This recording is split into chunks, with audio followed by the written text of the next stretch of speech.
చాలా ఇష్టమైన నెలన పెరటాసి మాసం అంటారు. అంటే తమిళియన్స్ని పెరటాసి మాసం అంటారు, మన తెలుగు వాళ్ళు తిరుమల శనివారాలు అంటారు.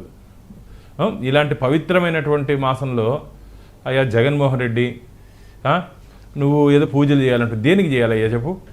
నేను తప్పు చేశాను, నా వల్ల తప్పు జరిగింది, వెంకటేశ్వర స్వామికి అపచారం జరిగింది, మన్నించు దేవా అని చెప్పి శుద్ధమైన ఆవు నెయ్యితో శనివారం అన్ని ఆలయాల్లో దీపాలు పెట్టండి. నేను తప్పు చేశాను, నేను ధర్మారెడ్డి, సుబ్బారెడ్డి, కరుణాకర్ రెడ్డి మేము నలుగురు కలిసి తప్పు చేశాము, మమ్మల్ని మన్నించండి అని చెప్పి నువ్వు చెప్పు. అసలు నీకు హిందూ దేవుళ్ళన్నా, హిందూ దేవతా మూర్తులన్నా, హిందూ పూజా విధాలన్నా నీకేమైనా అవగాహన ఉందా? మొన్న ఎక్కడో చూసాం సూపర్ స్వామి అంట. అయ్యా గురుస్వామి అంటారయ్యా, అయ్యప్ప స్వామిని సీనియర్ సూపర్ స్వామి అంటే ఆయన ఉద్దేశం ఏంటంటే సీనియర్లు సూపర్ సీనియర్లు అంటారు కదా చదువుకున్నప్పుడు ఉద్యోగాల్లోనూ క్లాసుల్లోనూ, అట్లా ఈయన గురుస్వామి అంటారని తెలియక ఎక్కువ సార్లు వెళ్ళిన వాడు సూపర్ స్వామి అయిపోయాడు పాపం. ఏది సూపర్ మ్యాన్లు, ఈ సూపర్ మ్యాన్లు ఇవన్నీ సినిమాల్లో ఉంటాయి జగన్, మా హిందూ సాంప్రదాయాలు ఉండవు, సినిమాల్లో ఉంటాయి. నువ్వు ఏం చేస్తారు అసలు?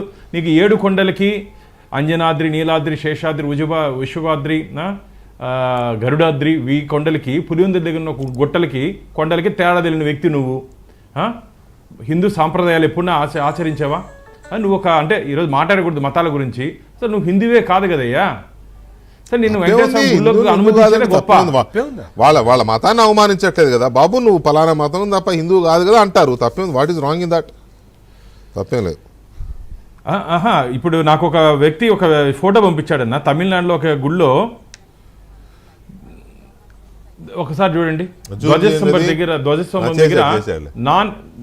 నాన్ హిందూస్ నాట్ అలౌడ్ అని రాసున్నారు. నిన్ను కొండపైకి పంపిస్తున్నాం కదయ్యా. అదే కదా. కానీ నువ్వేం చేయాలి తెలుసా? ఈసారి 5 సంవత్సరాలు తప్పించుకున్నావు జగన్మోహన్ రెడ్డి, అదే అధికారంలో ఉన్నావు. నిన్ను అక్కడ నుండి అధికారులు భయపడి, నువ్వు ముఖ్యమంత్రి అని చెప్పి భయపడి నీ దగ్గర డిక్లరేషన్ తీసుకోలేదు. కానీ ఈసారి మేమైతే వదిలే ప్రసక్తే లేదు జగన్మోహన్ రెడ్డి.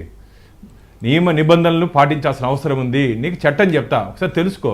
మా తిరుమల తిరుపతి దేవస్థానాలు ఏం చట్టం ఉందో ఒకసారి చెప్తా, తెలుసుకో. ఇది డిక్లరేషన్ ఫామ్ అన్నా. అవును తెలుసు. టీటీడీలో ఇది డిక్లరేషన్ ఫామ్. ఇది